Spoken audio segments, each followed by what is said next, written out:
What's up, guys? Welcome back to the poker vlog. This is episode number 19. It's a fun episode. I play some 1-2 and 2-5 at Red Rock. Then I head out to the Strip and I grab a beer at this place called the Beer Park.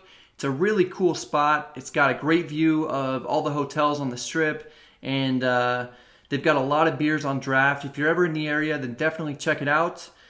After that, I play some 5-10 at Bellagio and get into some interesting hands. So hope you guys enjoy it, and let's go ahead and get to it.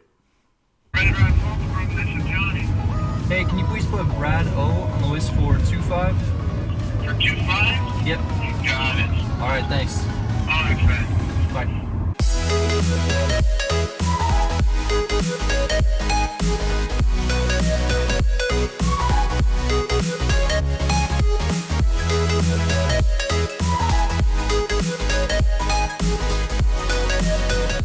Once I arrive at the Rock, there isn't a 2-5 seat open, so we have to join a familiar face in the 1-2 game while we wait.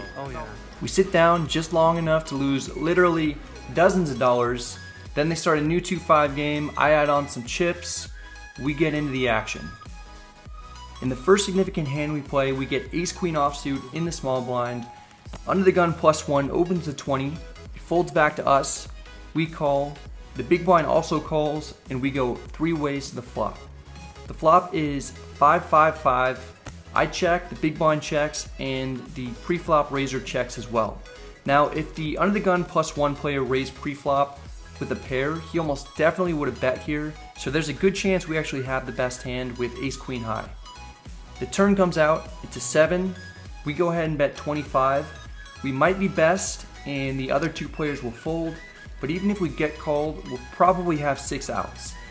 The big blind now raises to 75, the pre-flop raiser folds, and it's back on us. I played with the big blind a lot, and I've seen him make plays like this before where he raises when he thinks that his opponent is weak in order to try to steal the pot. He's really only repping quad 5s and pocket 7s here, and he's rarely going to have a 5 in his range when he calls 20 pre-flop.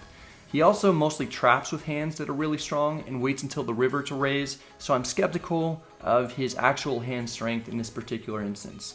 He might have just raised because he has a medium strength hand and wanted me to fold, or possibly just flat the raise, then check the river so he can check it back and get the showdown. I re-raised to 200 because I just don't believe he's going to have a hand strong enough to call a re-raise. He Hollywoods for a while and then tosses his cards into the muck. Shortly after, we get one of those premium hands that I've read about. Middle position opens to 15. Not going to slow play here. We raise to 45. It folds back to the small blind, who's a friend of mine. He 4-bets to 120. The initial pre-flop raiser folds. I consider flatting to set a trap because I don't want to scare him off, and I know he c-bets nearly 100% of the time. Instead, I 5-bet to 300. He considers his options. Then we hear my favorite words when I get aces. He says, all in. We make the call. I hadn't been running well with big pairs recently, but the board runs out, all low cards, and we do not lose this one.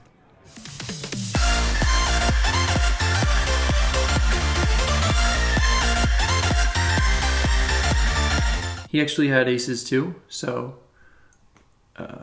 we chopped it. Now we have ace-jack of clubs in the small blind in a straddle pot. Under the gun limps in, the hijack calls. I'm always a bit concerned when a short stack limps in from under the gun. I go ahead and just call. The big blind calls and the button checks her option. We go 5 ways to the flop, and the flop comes queen 8-4 with 2 clubs. Great flop for us. We've got the nut flush draw and an overcard. We could lead out here, and sometimes I will with a big draw like this. But instead, I check. The big blind checks, and the under the gun player bets 50 into 50. It folds back to us. The under the gun player started with 350. I could raise here and get it in for 290 more. This player has been playing pretty tight the whole time though, and I don't want to raise when I know he's strong. I get the feeling he either has an overpair or a set. I call. The turn is a 4 of clubs. Gives me the nut flush, but it pairs the board. I check, and my opponent checks back. I doubt he'd ever check back with a boat. The river is a 5 of hearts, basically a complete blank. I bet 125. He snap calls, I turn over the flush, and he turns over pocket king. So we win a decent pot, and we're up slightly more than 200 on the session. An hour later, we come back from a break and buy the button in the small blind.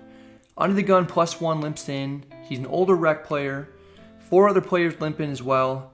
We check our option and go 6 ways to the flop. It comes out 9-4-3 rainbow, one of the better flops you can get with 9-4 offsuit. I check. The under the gun +1 player bets 25 into 30. Everyone in between us folds. This is a big bet coming from the first player to enter the pot. There aren't many draws out there, and I have blockers to most set possibilities. I can't imagine he'd bet that much with one of the 5 combinations of hands that has us beat. Looks very similar to the situation we were in last hand when someone limped early with a big pair and then bet big on the flop. I call and plan to check raise the turn. The turn is the 10 of spades. There are now 2 spades out there. I check, the opponent bets 50. No reason to deviate from the plan. I raise to 150. Without too much hesitation, our opponent calls. The river is the jack of clubs. It hasn't been a great run out for us. It's possible we're up against 10-9, jack-9, or pocket jacks, but more likely than not, we're up against either an overpair, perhaps another combo containing a 9 in it, or bottom set. I contemplate shoving it in there since he only has a bit more than a pot-sized bet left in the stack. I'm worried he might be able to get away from an overpair for that price though. I'm somewhat concerned he has me beat as well. Ultimately, I bet 175, he makes the call, I turn over 2 pair, it's no good, he has a set of 3s. I stick around for another hour, then get the urge to play in a bigger game. I cash out for roughly 2 large bills less than I came in with, then head down to the strip. Parked at Bellagio, then walked across Las Vegas Boulevard to the beer park and grabbed a drink with my friend Kevin. I'd never been to the place before, but it was really cool. It had a great view of the strip, and the beers surprisingly weren't absurdly overpriced. We had a good time. I lost in credit card roulette, so I had to pay the bill. Then we headed back to Bellagio. I bought in for $1,500 and jumped into the 5-10 game. I get seated at a decent table. There are a few rec players, and then there are 3 pros. After several hands, I get dealt king queen of diamonds in the small blind. Player in middle position limps in. The cutoff, who's a pro, raises to 50. He's been really active so far, and I've seen him ISO the rec player a few times. The button folds. It's on me. I've got a hand that's too good to fold, but I don't like flatting out of position to try and outflop my opponent. I raise to 150. Both opponents fold. I take it down without seeing a flop. Not too long after, I get ace-5 of clubs on the button. The player under the gun opens to 30. Under the gun +1 and a player in middle position both call. I make the call. I've got a hand that plays well in position multi-way. The small blind also calls, and we go 5 ways to the flop. The flop comes ace-5 deuce with 2 diamonds. Checks to the pre-flop raiser, and he bets 110 into 160. It folds to me. I'm not going to slow play. I raise to 270. It's on the small side, but I've essentially got the nuts, and I want to keep him in there with ace-king, ace-queen, and ace-jack type of hands. Sometimes he might even re-raise with ace-king. He's not going to have a flush draw that often when he raises under the gun, especially since the ace of diamonds is accounted for, blocking a lot of his potential flush draw combinations. The small blind folds, and the pre-flop raiser makes the call. The turn is a king of clubs. This is a bad card for us since I thought his most likely holding after he called our raise was probably ace-king or ace-queen. He checks, we check back. The river is the 8 of spades. He now thinks and bets 350. It's a half pot bet. We're getting 3-1 on a call, meaning that we have to win 25% or more for it to be profitable for us. We're at the very top of our range for the line that we took. If we had a set or ace-king, we certainly would have bet turn rather than check it back. No way we're gonna fold. We call, and he has what we kind of suspected. He turns over ace-king and scoops the pot. Even though it makes complete sense for him to have us beat with ace-king, if we ever fold, it's a huge mistake. It would make us extremely exploitable, and he could bet river with 2 blank cards every time I check back the turn and make a profit. In our next interesting hand, we get ace-queen offsuit in the big blind. The cutoff opens to 30. The button is that active pro that I mentioned earlier. He calls. He'd been 3-betting fairly often, so it's somewhat odd to see him just call a pre-flop bet in position. My guess is that he probably has a small pocket pair. The small blind is another pro. Looks like a great spot for him to go for the squeeze, and that's what he does. He 3-bets to 150. It's now on me. If this were a 1-2 or 2-5 game and I saw this action, I'd just fold without even thinking about it. Here I get a little creative. The cutoff is the pre-flop raiser, and he could have a wide range of hands. I'm not very concerned about the button being strong once he flats the initial bet. The small blind is good enough to realize he's in a great situation to 3-bet, and I have a hand that could be best, but more importantly, I have blockers to aces, queens, and ace-king, making it a lot less likely I'll get called or 5-bet if I re-raise. I cold 4-bet to 400. The cutoff thinks for a long time. He's in a difficult situation, even if he has a hand like jacks, queens, or even ace-king.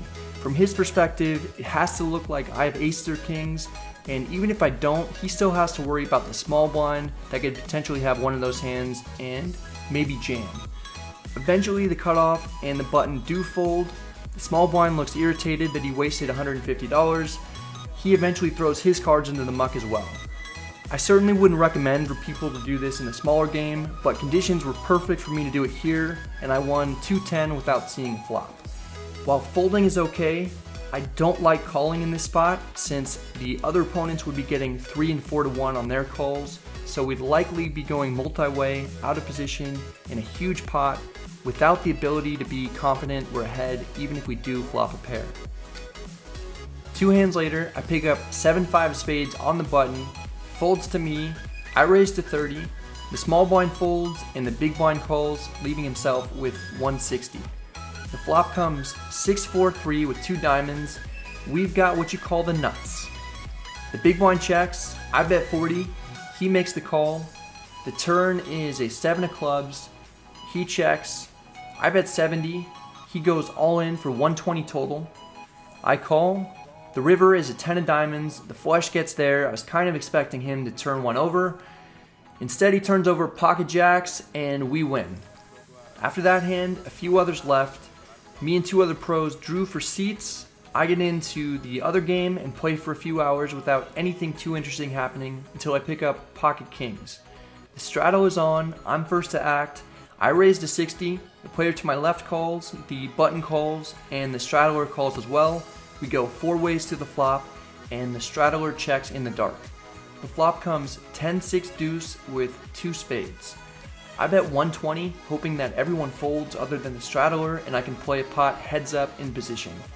Instead, they all throw their cards into the muck, and we take down the pot.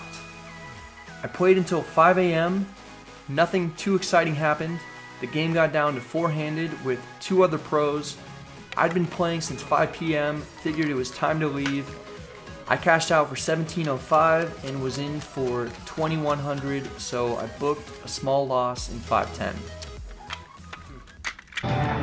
Hate booking losses in poker, and today I got that trifecta. I booked a $50 loss in 1-2. I think I lost like $175 in 2-5, and I just lost $395 in 510. So, actually, you know what? I feel like I played pretty well today. I mean, there was that hand in 2-5 where I had top 2 versus bottom set, and then the hand in 510 where I flopped top 2 and then lost to ace king because he turned to king, so he 3 out of me, and not much I can do today. That's it for this episode. I hope you guys enjoyed it. If you did, please hit the like and subscribe buttons. If you have any questions or comments, let me know in the comment section. It can be poker related or non-poker related. It doesn't really matter to me. I'm happy to just interact with you and talk back and forth. That's kind of the most fun thing about doing these vlogs. So if you want to talk about sports or The Walking Dead or Silicon Valley or something like that, feel free to do so. My brother and I are working on a website for the poker group. We picked up a domain name. It's called Off the Felt. And my brother designed this logo. I'm super excited. I plan on being really involved. We can just talk about poker hands, strategy, and other topics. It's going to be a lot of fun. Hopefully we'll get that up within the next few weeks, so be on the lookout for that.